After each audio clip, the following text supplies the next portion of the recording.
Hi teachers and mothers, welcome to my channel learn with Aamna. जैसा कि मैंने बताया है कि अनएक्सपेक्टेड समर वेकेशन की वजह से बच्चों को काम नहीं मिल सका। कुछ स्कूल वाले बच्चों को काम दे रहे हैं, लेकिन बाकायदा गाइडलाइन अगर नहीं मिल पा रही तो आप मेरी ये वीडियो लाजमी देखें। पहली दो वीडियो में मैंने पीजी लेवल के बच्चों के इंग्लिश और मैथ के काम को डिस्कस किया था। आज बात होगी कि बच्चों को उर्दू का काम किस तरीके से करवाया जाए। तो स्टार्ट करते हैं। फर्स्ट डे में आप अलिफ अगर करवाएं तो साथ कोई भी चीज़ आप जो अलिफ से शुरू होती है वो लिखवाएं, और साथ अगर मुमकिन हो कोई स्टिकर या आप ड्रा भी कर सकते हैं। इस तरीके से आप अलिफ से अनार और अंदर कलर करवाएं, और इस तरीके से आप ऊपर लिखवा कर ट्रेसिंग के जरिए आप बच्चे को बताएं कि ये अलिफ है। पहले दिन आपने अलिफ की प्रैक्टिस करवानी है। सेकेंड डे बे, साथ बच्चों को बताएं कि इसमें हल्का सा कर्व यूज हुआ है। बे से बल्ला, कोई भी चीज़ जो इजीली आप बना सकती हैं तो साथ बनाएं, साथ कलरिंग करवाएं, ताकि बच्चे को उसकी जो अदायगी है रूफ की उसे पता हो कि बे से बल्ला। और इस तरीके से आप ट्रेसिंग के जरिए बे लिखवाएं, और साथ डॉट के बारे में बताएं कि बे के कितने डॉट होते हैं। 1 इसको डॉट कहते हैं, और बे का एक डॉट होता है। जब इस तरह की शेप एक डॉट रखेगी तो उसको हम बे कहेंगे। साथ डॉट के जरिए पहचान करवाना लाजमी बताएं। नेक्स्ट डे में आप इमला रख लें। बेशक अगर आपने 2 लेटर भी करवाए हुए हो तो आपका बच्चा इस काबिल हो जाए कि जब आप उसे बोलें कि वो बे लिखे तो उसके माइंड में हो कि मैंने बे को कैसे लिखना है। तो आप बेशक ट्रेस कर लें, लेकिन उसके माइंड में डॉट हो के ये बे कब मुकम्मल होगी जब एक डॉट लगेगा और आगे अलिफ का डॉट डाल दें। नेक्स्ट डे में आप इसके बाद क्या आता है ये आप करवा सकते हैं।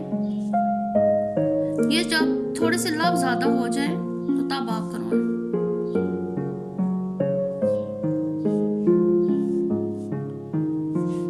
इस तरीके से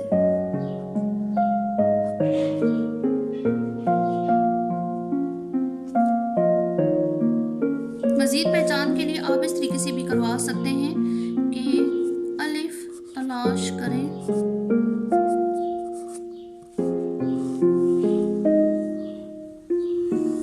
कोई भी शेप बनाएं, उसमें इस तरीके से आप लिखें ताकि बच्चा जो है उसमें पजल हो जाए और वो ढूंढे कि इसमें अलिफ कौन सी है,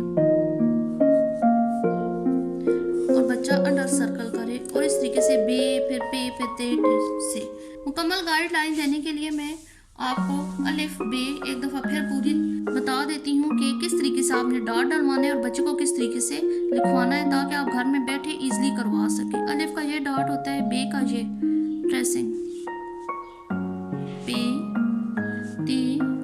टे से,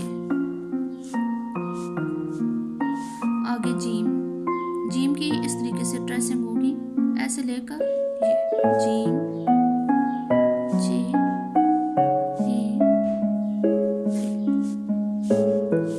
दाल की ट्रेसिंग, दाल सा, रे से, ये लफ्ज लाइनों के ऊपर आते हैं। शीन स्वाद तोय ज़ोय, आइन छोटा सी बड़ा सी। आप बच्चे को इस तरीके से बता सकते हैं। फे काफ गाफ लाम मीम नून वाव हे, आगे हमजा छोटी है और बड़ी है। तो ये पैटर्न आप सामने रख कर बच्चे को डेली एक हर्फ देकर प्रैक्टिस करवा सकती हैं। पूरे हफ्ते का टाइम टेबल है वो मैं डिस्कस कर लूँ। पहले दिन आपने कोई भी नया हर्फ करवाना है। रोज एक मतलब जब भी आपने करवाना हो तो आप उधर से देखकर एक नया हर्फ करवा लें। दूसरा दिन प्रैक्टिस, पिछली भी और अगले भी हर्फ मिलाकर आपने प्रैक्टिस करवानी है। तीसरा दिन इमला, चौथा दिन। इसके बाद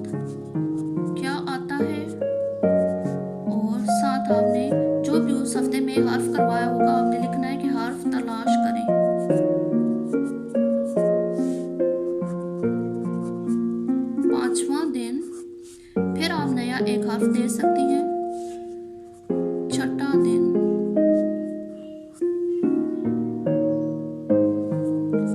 हर्फ को तस्वीर से मिलाएं। एक साइड पे तस्वीर बनी हुई होंगी, एक साइड पे आप हर्फ बना दें और बच्चे से कहें। इसका मैं पैटर्न आपको बता देती हूँ इस तरीके से।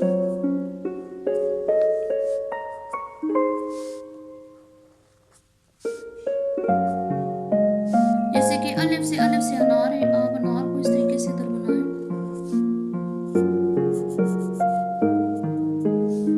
अलिफ मदा से आम, बे से बल्ला और पे से पतंग। जब तस्वीर के जरिए आप बच्चे को बताएंगे तो उसके माइंड में रहेगा और फिर वो अलिफ को अनार से, अलमदा को आम से, पे को पतंग से और बे को बल्ले से मिलाएगा। तो एक दिन ये काम भी आप करवा सकती हैं। प्ले ग्रुप का 3 सब्जेक्ट्स होते हैं, उनके बारे में मैंने मुकम्मल गाइडलाइन देने की अपनी तरफ से कोशिश की है। जो मदर्स इतना पढ़ी हुई नहीं है या पढ़ी हुई है लेकिन उनके माइंड में कुछ भी नहीं आ रहा है कि हम बच्चे को कैसे मसरूफ रखें, तो मैंने अपनी तरफ से कोशिश की है कि पूरे हफ्ते का मैं एक पूरा स्केड्यूल बना कर दूँ। हर हफ्ते आप उसी स्केड्यूल को लेकर चलेंगी तो ये 2-2.5 माह जो भी है आप बच्चे को घर में ईजिली करवा सकती हैं, कोई मुश्किल नहीं है। तो आई होप आपको ये सारा पैटर्न, ये सारा टाइम टेबल स्केड्यूल अच्छी तरीके से समझ आ गई होगी। नेक्स्ट वीडियो में मैं KG 1 या नर्सरी या LKG जो भी इसको कहते हैं, मैं उस क्लास के बारे में आपसे डिस्कस करूंगी। Stay with us. Thanks for watching.